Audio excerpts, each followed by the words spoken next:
ഹിന്ദുമതത്തിലെ പ്രധാന ഗ്രന്ഥമായ വ്യാസസ്മൃതിയിൽ വ്യക്തമായി എഴുതിയിട്ടുണ്ട്.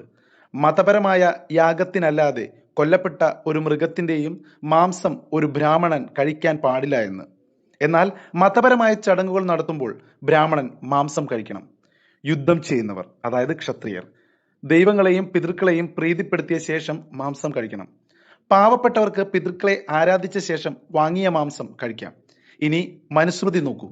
മനുസ്മൃതി 5-ാം അധ്യായം 27-ാം ശ്ലോകത്തിൽ പറയുന്നത്, മന്ത്രത്താൽ ശുദ്ധീകരിക്കപ്പെട്ടതും വെള്ളം തളിച്ചതുമായ മാംസം നിങ്ങൾക്ക് കഴിക്കാം എന്നാണ്. ഇതൊക്കെ പുരാണങ്ങളിലെ ചില പരാമർശങ്ങൾ മാത്രമാണെന്നും പ്രായോഗികമായി ആരിത് ചെയ്യുന്നുണ്ടെന്നും നിങ്ങൾ ചിന്തിക്കുന്നുണ്ടാകും. ഇന്നത്തെ ലോകം വളരെ വ്യത്യസ്തമാണ്. ആചാരങ്ങൾ മാറി. ഇത് ദഹിക്കാൻ വളരെ പ്രയാസമായിരിക്കും. പക്ഷെ സത്യമാണ്, ഇന്നും പല ബ്രാഹ്മണരുടെയും സംസ്കാരത്തിന്റെ ഭാഗമാണ് മാംസാഹാരം. അതൊരു രഹസ്യമല്ല.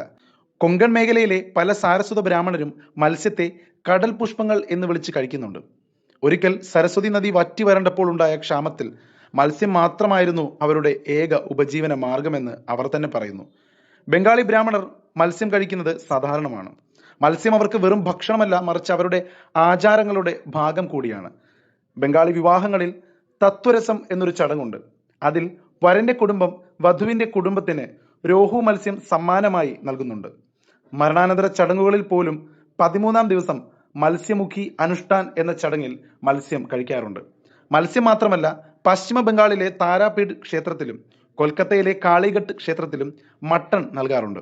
അസമിലെ കാമാഖ്യ ക്ഷേത്രത്തിൽ മത്സ്യവും മട്ടണും, ഉത്തർപ്രദേശിലെ താരകുല്ല ദേവി ക്ഷേത്രത്തിൽ മട്ടൺ, ഒഡീഷയിലെ വിമല ക്ഷേത്രത്തിൽ മത്സ്യവും മട്ടണും, തമിഴ്നാട്ടിലെ മുനിയാണ്ടി സ്വാമി ക്ഷേത്രത്തിൽ ചിക്കൻ, മട്ടൺ ബിരിയാണിയും കൂടി നൽകുന്നുണ്ട്.